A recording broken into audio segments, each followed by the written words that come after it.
Podemos? De acordo? Vamos lá. Nos foi oferecida uma proposta de uma ideia de medida provisória que atenda boa parte do texto do 5122 aprovado no Senado, com vários pontos que ainda discordamos, que discutiremos hoje à tarde. Dentre eles, a questão do montante das operações, o enquadramento dos produtores, a questão dos juros dessa linha de renegociação dessas dívidas, como também outras questões de prazo também, como também a gente não chegou a conclusões, não chegamos a acordos, apresentamos ao ministro e ao líder do governo as nossas preocupações quanto a essa alteração estrutural nessa renegociação. E agora nós vamos nos reunir novamente à tarde, fazer as nossas contas, entender quais são os números, lembrando que não há qualquer tipo de acordo sobre o fim do 5122 ou a aprovação de uma medida provisória. O que houve hoje foi uma proposta do governo de apresentação de uma medida provisória após a nossa concordância, e é isso que nós vamos trabalhar agora para ver onde nós conseguimos chegar nesse texto, para ver o limite de enquadramento, para ver os critérios de enquadramento, para ver a questão dos juros, para ver a questão de quanto vai custar essa equalização e também a possibilidade de atender o maior número possível de produtores. O projeto do Senado, então, morreu. Acabei de falar isso. Nós não aceitamos o fim do projeto do Senado, nós não acordamos com o fim do projeto do Senado, aliás, o projeto é da Câmara, foi aprovado agora do Senado, o 5122, inclusive os autores estão aqui, nós continuamos trabalhando nele, continuamos usando o texto aprovado no Senado como base de qualquer tipo de negociação e nós vamos manter a nossa articulação no sentido do texto do 5122. O que nos foi apresentado hoje foi uma série de alternativas ao 5122 através de uma medida provisória que passa a vigir imediatamente da sua publicação para que o governo nos desse uma solução para esses produtores. O que nós temos que entender é que hoje nós estamos num embate político.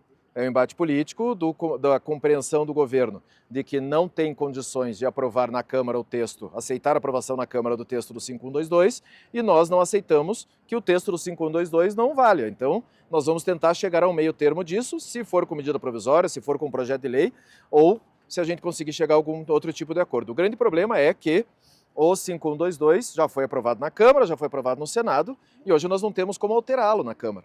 É simplesmente aprovar o texto do Senado ou o texto da Câmara. Então eles estão nos propondo uma alternativa para que em alguns pontos haja algum tipo de arrefecimento, vamos dizer assim, do impacto.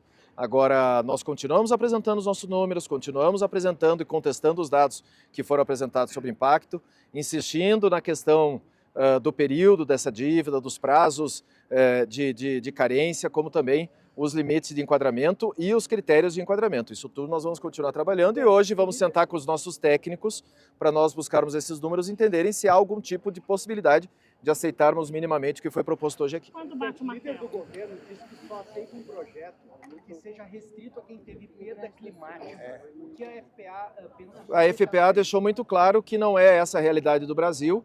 Nós entendemos que quem teve perdas climáticas precisa de fato ter o auxílio, falando especificamente do pessoal do Rio Grande do Sul, que é super emergencial, que a gente precisa solucionar, mas o cerne do texto aprovado no Senado foi justamente o enquadramento daqueles que tiveram perda de renda devido aos problemas do endividamento rural. Então, nós vamos insistir com isso, foi o final da nossa reunião justamente esse assunto e nós não vamos abrir absolutamente mão disso. A proposta lá do Senado falava em fundos constitucionais para poder cobrir essa dívida.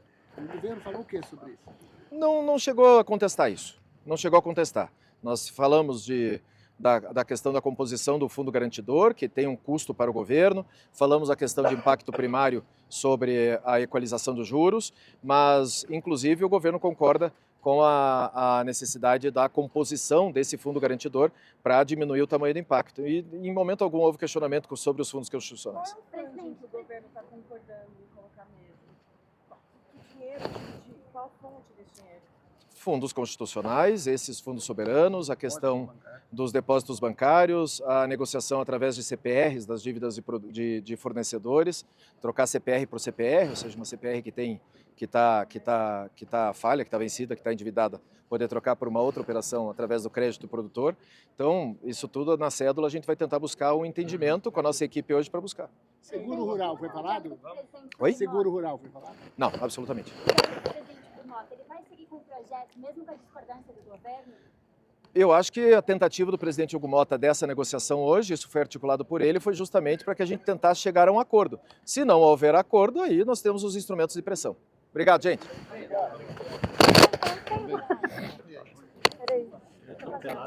Vamos. Cadê meu carro, hein? Tudo bem? Obrigada. Ai, meu Deus. Ai, Jesus. Deu até calor, né? Até ficou quente. Tava na minha cara. Nossa, nem fale. Agachei ali.